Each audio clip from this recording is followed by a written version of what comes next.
Pessoal, antes de começar a assistir o vídeo, por favor não deixe de dar um like, pois ajudará muito no crescimento do canal. E se por acaso gostar do conteúdo, não deixem de se inscrever e ativar o sininho para não perder os próximos vídeos. Dado o recado, vamos para o relato.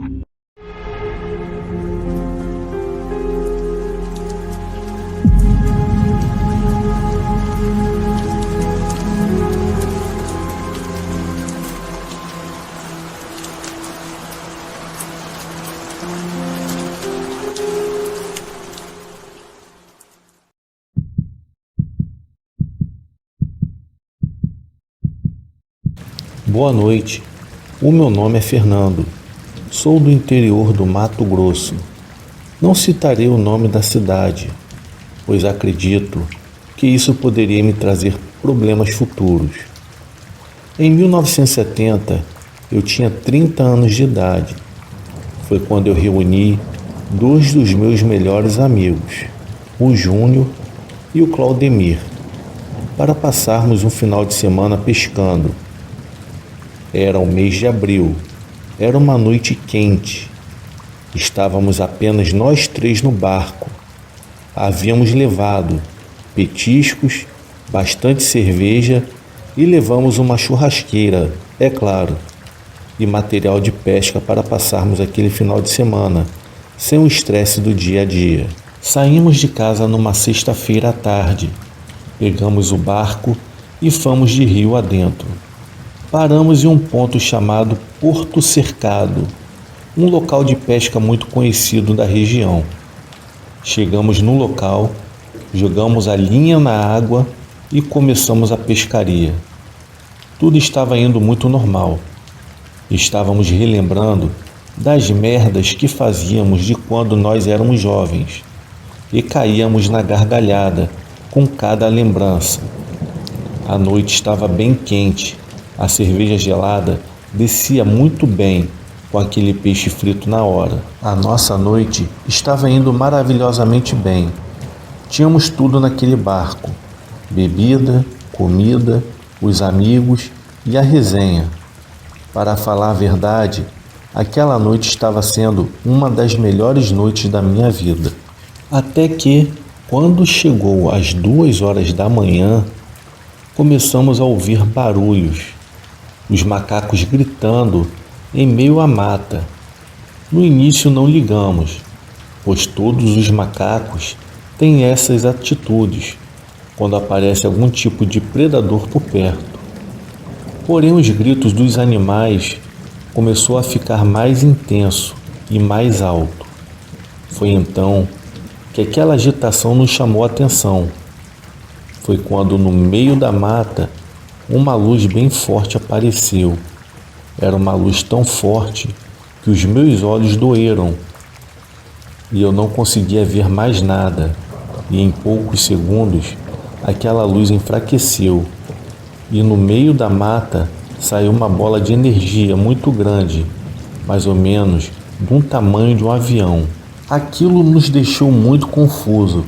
Aquela bola de luz subiu até os céus e desapareceu por entre as nuvens. Eu fiquei sem entender nada. Já os meus dois amigos ficaram embasbacados. Foi então que decidimos parar a pescaria, pois já eram 2 da manhã. Então fomos para o interior do barco para dormir. Estávamos bem confusos.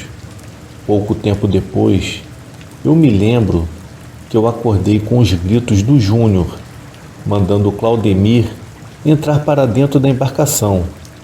O Júnior estava gritando muito: "Claudemir, pelo amor de Deus, Claudemir, o que você está fazendo? Entra, Claudemir, pelo amor de Deus!" E um barulho alto de alguma coisa que estava acima do nosso barco. Quando eu olhei para o Claudemir, ele estava com um feixe de luz em cima dele e o Júnior não parava de gritar. Foi quando o Júnior decidiu puxar o Claudemir pelo braço para dentro do barco. O Claudemir estava igual uma estátua, sem falar uma única palavra, e os seus olhos estavam arregalados e vidrados. Eu estava em pânico. foi quando eu decidi tentar ligar o barco e, para minha surpresa, o barco estava sem energia, ou seja, estávamos presos naquele local e com alguma coisa bizarra querendo nos pegar. O que deu a entender é que aquela coisa estava tentando abduzir o Claudemir. Aquilo ficou em cima do nosso barco por uns 10 minutos, que mais parecia um ano, até que, do nada, aquela coisa foi embora e o barco voltou a funcionar. Então decidimos ir embora na mesma hora. O Claudemir continuava mudo, sem falar uma única palavra. Chegando na nossa cidade na parte da manhã, com a adrenalina nas alturas, fomos direto para o hospital, pois quando o médico chamou eu e o Júnior para saber o que havia acontecido com Claudemir, pois o mesmo estava em estado de choque, foi aí que contamos tudo para o médico. O médico ficou bem assustado e confuso. Pedimos para o mesmo para que não contasse a ninguém, porém, em poucos dias do ocorrido, algumas pessoas da cidade já estavam conversando sobre o assunto. O assunto em pouco tempo ganhou uma grande proporção e os comentários eram em cada esquina da cidade. Após um mês do ocorrido, eu havia recebido a visita de 2 homens muito bem vestidos. Eles estavam usando um terno preto com uma gravata vermelha e eles se apresentaram como funcionários do governo federal. O que eu estranhei é que eles tinham um sotaque bem pesado, parecendo uma pessoa estrangeira. Eles queriam saber de tudo, do início ao fim do ocorrido. O que eu achei estranho também é que isso eram 11 horas da noite e os meus 2 cachorros não haviam latido, pois eles têm o costume de latirem por toda a noite. Confesso que eu fiquei bem intrigado com a tal visita. Assim que aqueles homens foram embora, eu corri para ver os meus animais e, para minha surpresa, os meus 2 cachorros estavam deitados como se tivessem sido sedados. Após 2 dias, eles morreram misteriosamente. No dia seguinte, eu fui na casa do Júnior e do Claudemir para os informar o ocorrido. Segundo Júnior, esses mesmos homens apareceram por volta das 9 horas da noite e fizeram os mesmos tipos de perguntas que fizeram para mim. E com o Claudemir já foi diferente. Nem lá eles foram, segundo a mulher do Claudemir, já que o Claudemir estava falando com dificuldade devido ao trauma sofrido naquela fatídica noite. Uma coisa que eu me perguntei: será que esses homens não foram lá em Claudemir porque eles já sabiam que o mesmo estava totalmente limitado na fala? Bom, só foi um pensamento que eu tive. Pouco tempo depois disso, passaram-se alguns dias e o meu amigo Claudemir veio a óbito. Isso foi um choque para todos nós. E dias após a sua morte, veio o resultado da autópsia. E, para minha surpresa, o Claudemir estava com excesso de radiação em seu corpo. E novamente um burburinho voltou a tomar conta da nossa cidade. Porém, as autoridades do local começaram a ocultar o motivo da morte do Claudemir. Em 2 semanas depois do ocorrido, eu comecei a observar que haviam pessoas diferentes que ficavam me observando próximo à minha casa. Por coincidência ou não, elas eram do mesmo estilo daqueles homens que foram lá em casa me questionar. Eram homens altos e brancos, terno preto e gravata avermelhada. As minhas noites de sono, que eram tranquilas, começaram a dar lugar a pesadelos com extraterrestres. Perguntei ao meu amigo Júnior se ele estava sonhando também, e ele me respondeu que sim, ele estava sonhando também. E foi aí que eu fiquei paranoico. Foi quando eu comecei a observar o céu nas noites de céu claro, e para minha surpresa, eu comecei a observar luzes misteriosas no céu. Isso foi com muita frequência. Certa vez, ao sair de casa pela manhã para comprar pão, eu me deparei com 2 pessoas penduradas, dando manutenção no poste de luz em frente à minha casa. Eu achei bem estranho, porque aquela empresa eu nunca tinha visto ali. E foi aí que eu desconfiei. Eu fui até a empresa responsável pela manutenção de energia elétrica da cidade para saber se eles haviam contratado alguma empresa terceirizada para a realização dos serviços de manutenção. E para minha surpresa, a empresa de energia elétrica me informou que eles não contrataram nenhuma empresa terceirizada para ajudá-los nas tarefas. Aquilo caiu como uma bomba em meu psicológico. Eu estava ficando em pânico, por mais que eu tentasse me controlar. A minha esposa estava muito assustada também com tudo que estava acontecendo, pois eu a enchia o seu ouvido com as minhas deduções de que eu poderia estar sendo monitorado por pessoas estranhas.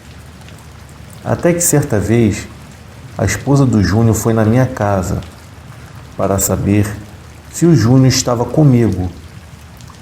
Eu respondi para ela que não, ele não estava e que eu não tinha o visto.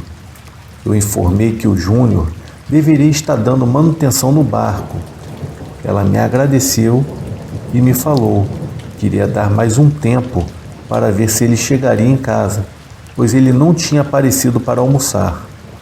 Ao chegar da noite, a esposa do Júnior retornou para minha casa e me informou que o Júnior não havia chegado em casa ainda e que ela estava ficando muito preocupada com a falta dele.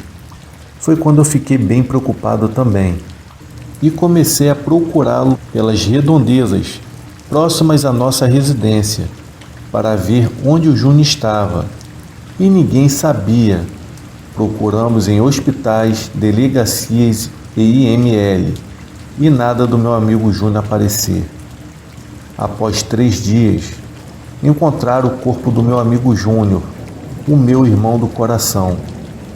O Júnior foi encontrado em uma mata, a 15 quilômetros de onde ele morava. O corpo do Júnior estava sem os seus olhos e sem a língua. Eu quase tive um treco, quase que eu infartei. Eu havia ficado transtornado junto da minha esposa ao saber daquela notícia. Dias depois do ocorrido, o primo da minha esposa, que trabalha no IML da cidade, chegou lá em casa. Eu estava muito abalado ainda. Eram 7 horas da noite. O primo da minha esposa nos disse desse jeito: eu preciso contar algo muito sério para vocês. Vocês não irão acreditar. Foi eu que fiz a autópsia no Júnior. Eu quero que vocês me prometam que essa conversa nunca irá sair daqui, pois se esta conversa vazar, eu poderei me prejudicar. Eu e a minha esposa falamos que nunca iríamos falar do assunto para ninguém. Então ele nos disse que quem fez aquela bizarrice com o Júnior usou um tipo de laser e os cortes eram perfeitos. Todos os cortes estavam cauterizados, ou seja, não havia nenhuma gota de sangue. Quem fez aquilo com o Júnior usou uma técnica que eu nunca havia visto na minha vida. E sem contar que retiraram todo o sangue do Júnior. E o mais sinistro é que todos os seus órgãos haviam sido retirados pelo seu reto. A minha esposa imediatamente o interrompeu e o perguntou: você está nos dizendo que o fígado, os rins e os pulmões foram retirados do corpo pelo ânus? O primo dela, com um semblante bem sério, confirmou que sim, balançando a sua cabeça. Em seguida ele completou: o Júnior não tinha nada no seu corpo, até o coração havia sido retirado, e quem o matou usou um tipo de equipamento que aspirou todos os seus órgãos pelo reto. Foi algo que eu nunca havia visto na minha vida. Aquela técnica eu desconheço, assim como o equipamento que ele fez aquela bizarrice. O pior foi a fisionomia do rosto do Júnior. Ele estava com um semblante pesado e de pavor e medo, com aquela boca aberta, como que se tivesse tentado gritar por ajuda. Eu vou confessar a vocês, eu já fiz muitas autópsias, porém a do Júnior me marcou demais. Ele estava terrível, era tenebroso. O sinistro é que vieram 2 homens estranhos lá na sala de autópsia para acompanhar todo o procedimento feito no corpo do Júnior. Eles se apresentaram sendo do governo federal, informando que não era para eu falar nada para ninguém sobre o que eu havia visto na autópsia, pois se a informação dos detalhes da autópsia vazassem, eu teria problemas. Após o primo da minha esposa nos contar tudo aquilo, eu confesso que eu fiquei em choque. O meu medo me congelou e, ao olhar para minha esposa, eu percebi que ela estava em choque também com tudo que acabara de ouvir. Uma coisa era certa, eu queria naquela hora era sumir dali. Após o primo da minha esposa ir embora, eu e a minha esposa tivemos uma conclusão. A carta da vez seria eu. Eu seria o próximo a ser abatido. Foi aí que decidimos fugir da nossa cidade, a cidade no qual tanto amávamos. Deixamos tudo para trás. Hoje eu moro em outro estado do Brasil, onde eu e a minha esposa criamos os nossos filhos.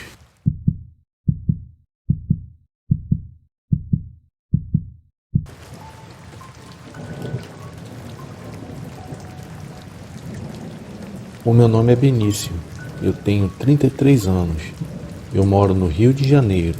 Hoje eu irei contar um relato que aconteceu comigo e a minha namorada no ano de 2021 e que a partir deste dia a minha crença mudou para o resto da minha vida. Eu sempre gostei de acampar para ficar mais próximo à natureza. Adoro tomar banho de cachoeira, ouvir o som dos pássaros.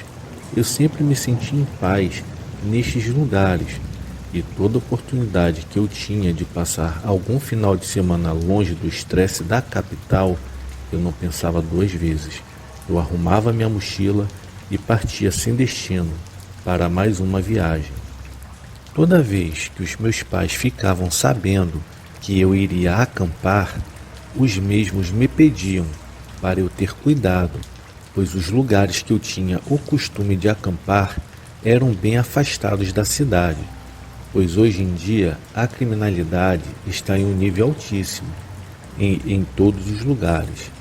Porém, eu não dava muita ideia para estes tipos de conversa, pois em minha concepção, nos lugares no qual eu gostava de frequentar, além da criminalidade ser praticamente zero, eu preferia correr o risco, pois eu amava ficar afastado de todo o transtorno da cidade grande. Certa vez eu estava conversando com o Raul. O Raul era gerente da minha loja.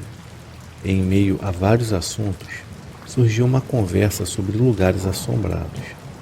O funcionário me contou que ele foi nascido e criado no interior do Rio de Janeiro e que o mesmo foi acostumado a escutar assuntos sobre coisas bizarras e sem explicações, e que constantemente eram contados pelos seus pais e avós. Relatos estes que para um cara da capital, assim como eu, era praticamente fantasioso. Na verdade, eu nunca fui ligado nestes assuntos sobre assombrações, pois para mim, morreu, acabou tudo. Eu era bastante cético nestes tipos de assunto. Até que passaram-se alguns dias, eu acabei conhecendo a Júlia, que atualmente se tornou a minha namorada, pois no ano passado estávamos nos conhecendo melhor. A Júlia era bem diferente de mim, Ela acreditava em assombrações e em vida após a morte.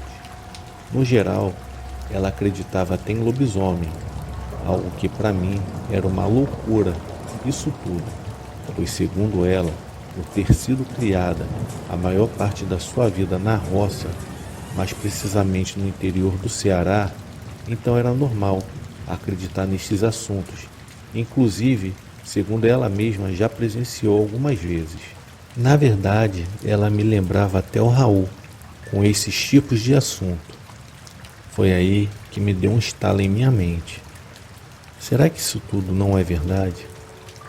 Não é possível, tanto a Júlia quanto o Raul têm o mesmo tipo de assunto. Como pode isso? Já acampei em vários lugares e nunca vi nada de anormal. Bom, na verdade eu fiquei em trânsito, pensativo, ao ponto de não prestar atenção no restante da conversa com a Júlia. Lembro-me que eu fiquei com aquele tipo de assunto em minha cabeça durante o restante do dia. No dia seguinte, eu perguntei a Júlia se ela gostaria de acampar comigo. Ela não titubeou e aceitou o meu convite. No caso, seria para irmos a um lugar chamado Aldeia Velha, uma cidadezinha aqui no interior do Rio de Janeiro, um local perfeito para acampamento, em meio à natureza e próximo a várias cachoeiras. Foi então que eu marquei para o próximo final de semana. Quando foi sexta-feira, após o almoço, eu fui para minha casa arrumar as minhas coisas para acampar com a Júlia. Assim que eu terminei tudo, passei em sua casa e fomos rumo à Aldeia Velha. A viagem foi super de boa. Chegamos no entardecer e fomos logo arrumando a nossa barraca no local. Estava muito frio no dia. Pouco tempo depois, estávamos conversando e tomando um bom vinho dentro da barraca, ao som da cachoeira, que estava a alguns metros de onde nós estávamos. Após algumas horas, acabamos pegando no sono. Lembro-me que eu acordei com o barulho de alguns animais, que pareciam estar bastante assustados durante a noite, e isso me deixou um pouco intrigado. Clareei com a lanterna do celular o rosto da Júlia, e a mesma estava em um sono profundo. Foi quando eu abri a barraca para ver o que estava acontecendo, e como já era de se imaginar, não havia nada, literalmente nada. O breu era assustador. Achei melhor voltar a dormir. Demorei um pouco a pegar no sono, assim adormecendo depois de um tempo. No dia seguinte, perguntei a Júlia se ela tinha ouvido alguma coisa de anormal. A Júlia me respondeu que não. Ela não se lembrava nem da hora que tinha pegado no sono. Porém, ela me perguntou o que foi que eu havia escutado. Foi então que eu contei para ela dos barulhos de animais correndo assustado.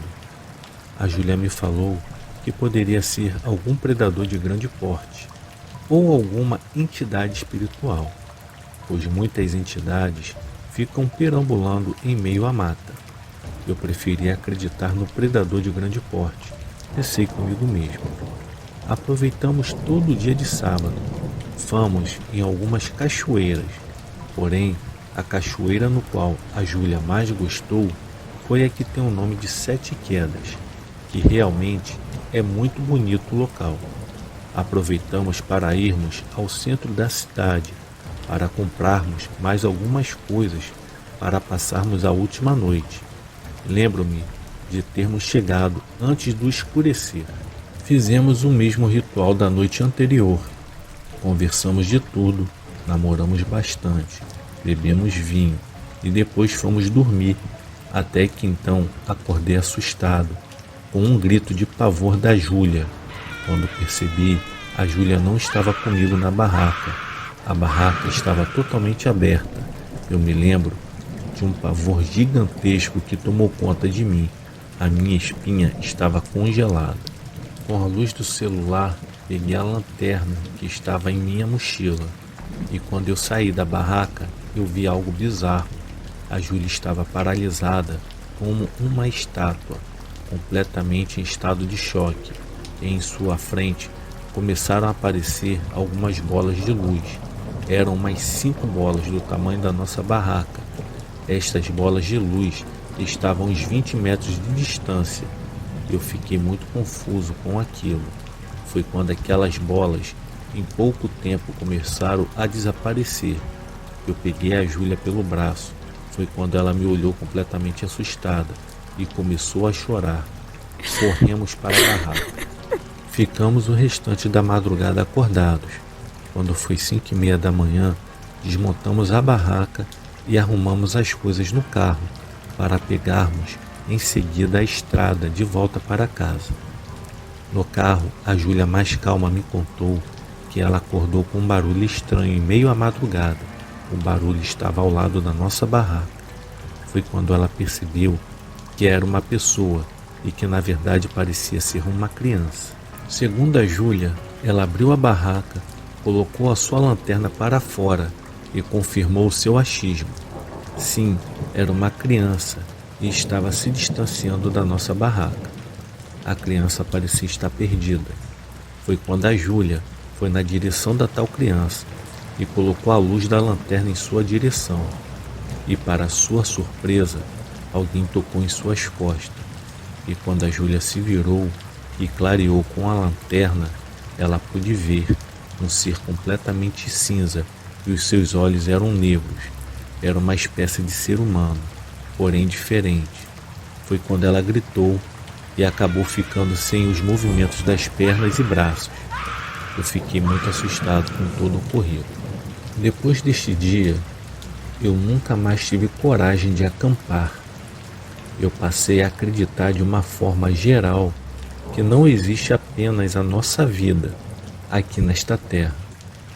Hoje, eu passei a acreditar da pior forma que além de nós, temos também outros habitantes, que eu não sei dizer se estes seres são espirituais ou se são seres encarnados que vivem perambulando nesta terra, no qual muitos mistérios ainda existem e que ninguém sabe explicar.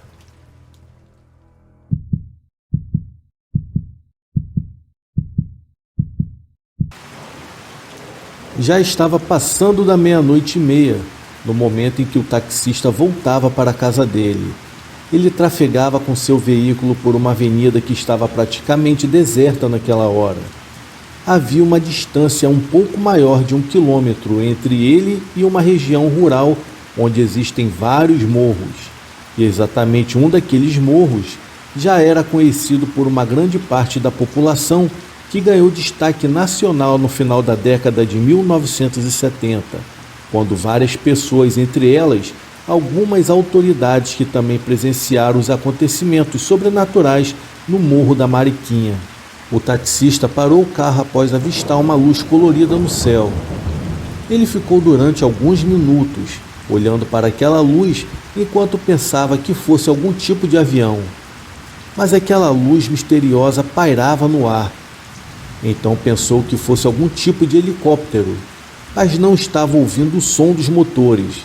Naquele instante, o taxista olhou no relógio e viu que era 1h da manhã. Outros motoristas que também viram a luz começaram a estacionar os seus veículos e formaram uma fila de mais ou menos uns 10 carros. No ano de 1979, o trânsito não era tão intenso naquele local. E na hora da madrugada, a maioria das pessoas já se encontravam dormindo. Alguns minutos depois, aqueles homens começaram a sair dos seus carros e foram aproximando-se um dos outros, formando um pequeno grupo.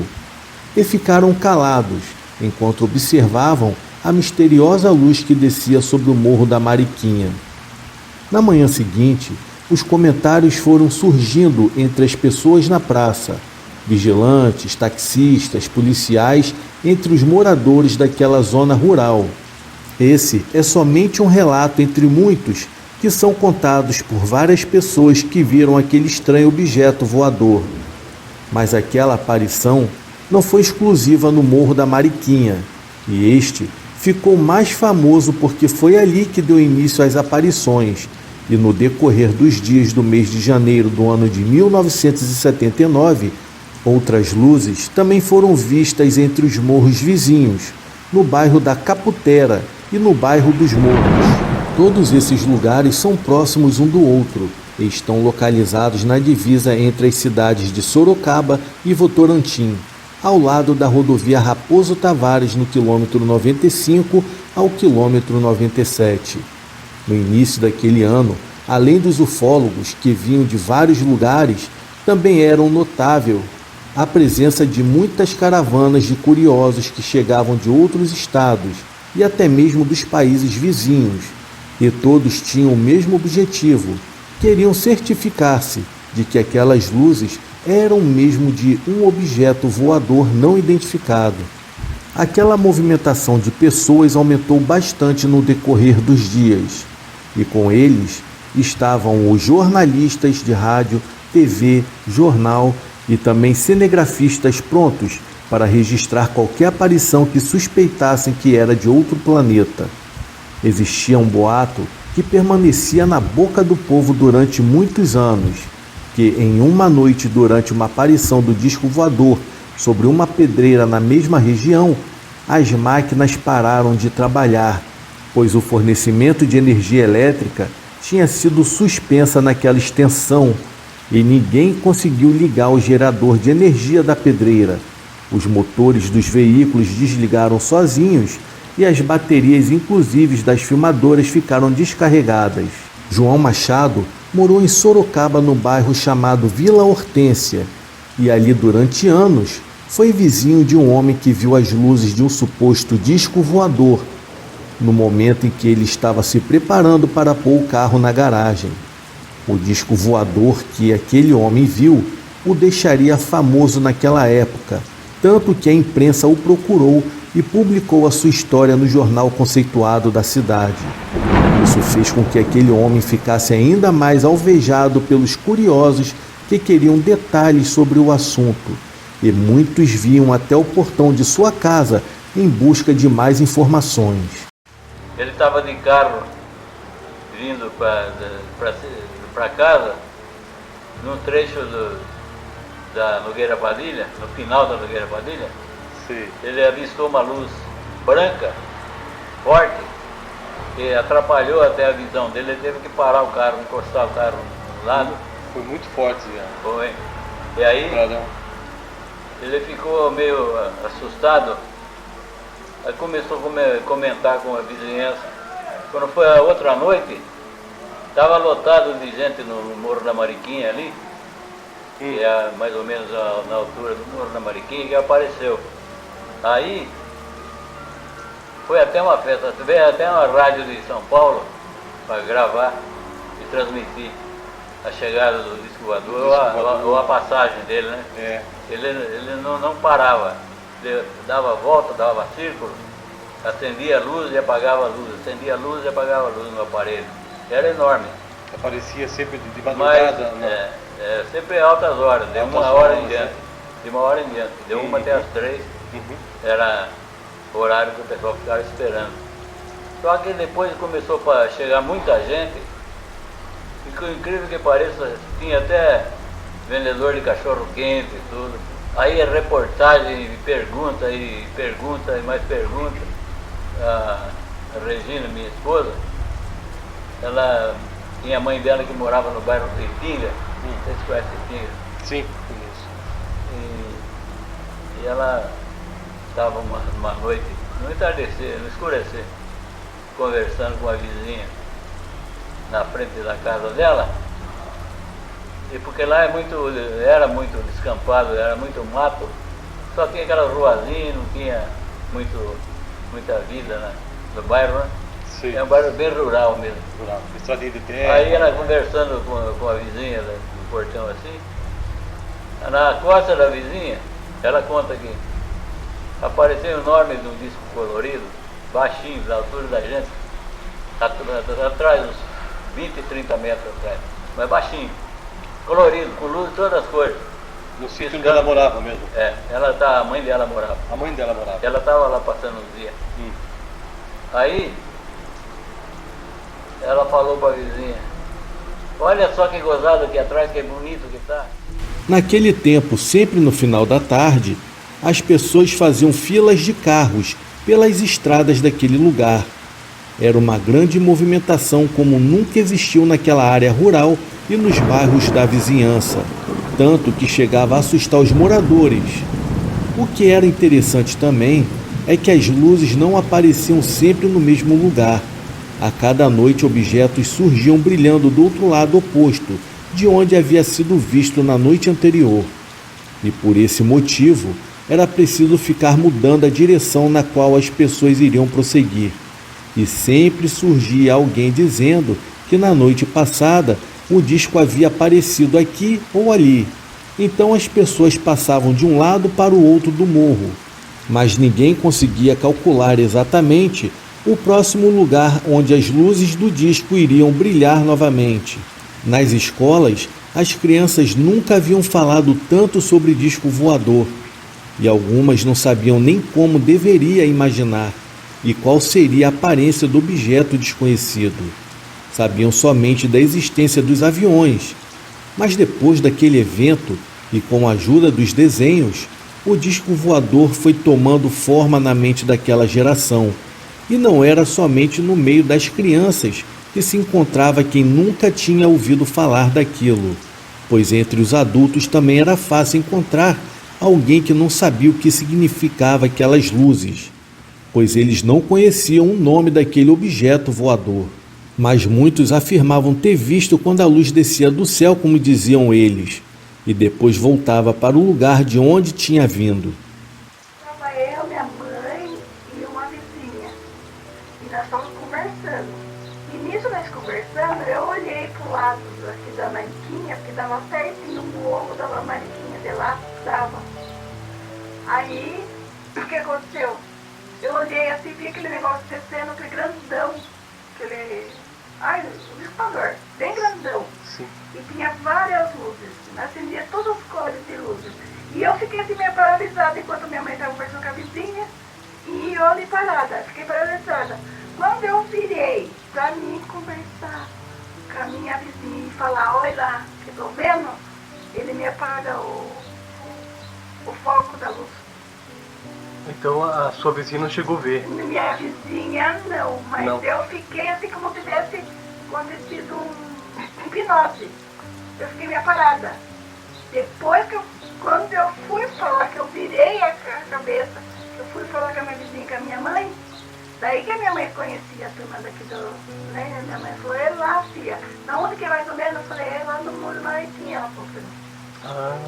Então aconteceu isso, mas é até bonito o disco voador, porque existe. Depois dessa aí eu acredito que existe.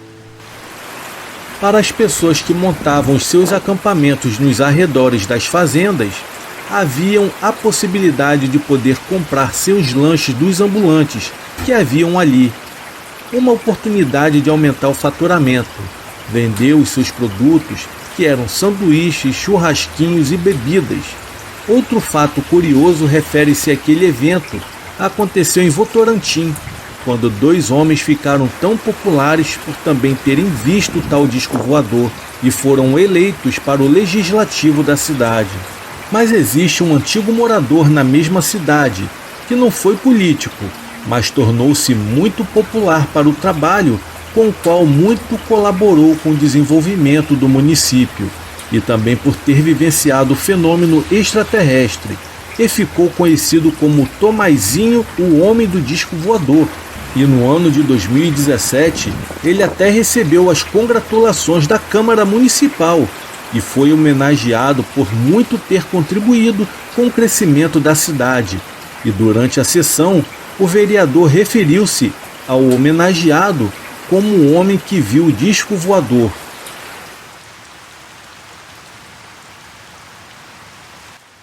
Muito nos emociona esse jovem Senhor. E o Senhor Tomás tem uma história. Para quem acredita, se pode estar chegando até ele, porque ele tem aí a certeza que viu um disco voador passando aqui por nossa cidade, né, seu Tomás? Pode estar, então, para quem acredita, estar lá tirando mais informações a respeito de tudo isso. Muito obrigado pelas palavras. Deus abençoe sua vida, Senhor Tomás. Toda a família é o que eu desejo nesta manhã. Deus abençoe. Muito obrigado, senhor presidente. Essas são as minhas palavras. Muitas pessoas faziam suposições dizendo que talvez fosse um governo estrangeiro que, usando máquinas voadoras, vieram espiar os morros onde supostamente existia algum minério que interessava para eles. Outros falavam que talvez existisse ouro naquele lugar e o governo estava interessado na sua exploração. Durante um certo tempo, vieram alguns homens trazendo aparelhos detectores de metais para avaliar o que estava escondido debaixo da terra.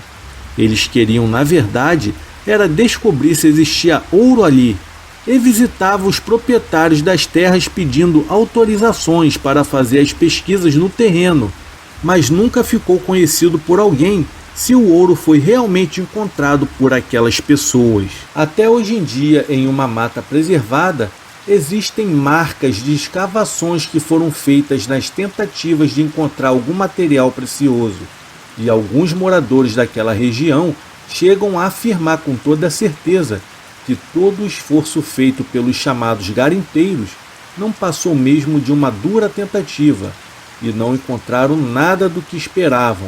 Na edição de número 21.363 do jornal Cruzeiro do Sul de Sorocaba, São Paulo, no dia 9 de janeiro, terça-feira, ano 1979, foi impressa a matéria com o título "Objeto voador mobilizou até a polícia".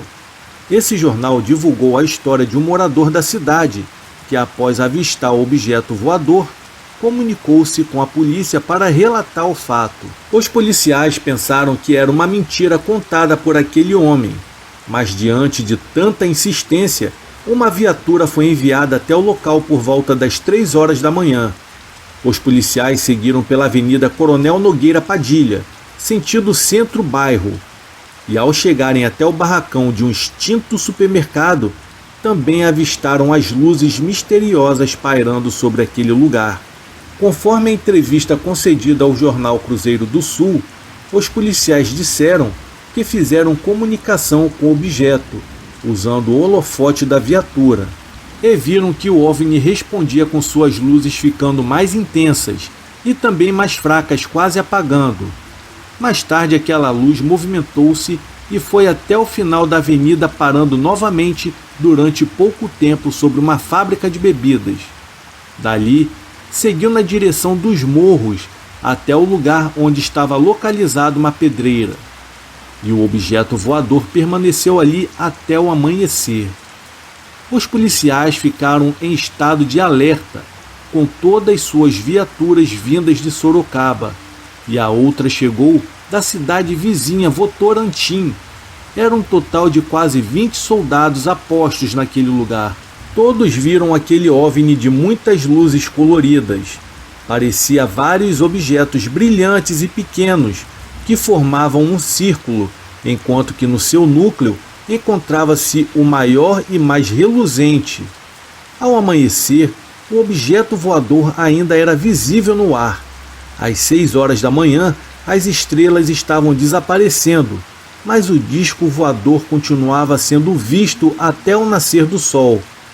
Para mais detalhes sobre esse fato, acesse o link na descrição do nosso canal e visualize a matéria publicada no jornal Cruzeiro do Sul daquele ano. Eu desejo a vocês uma boa noite.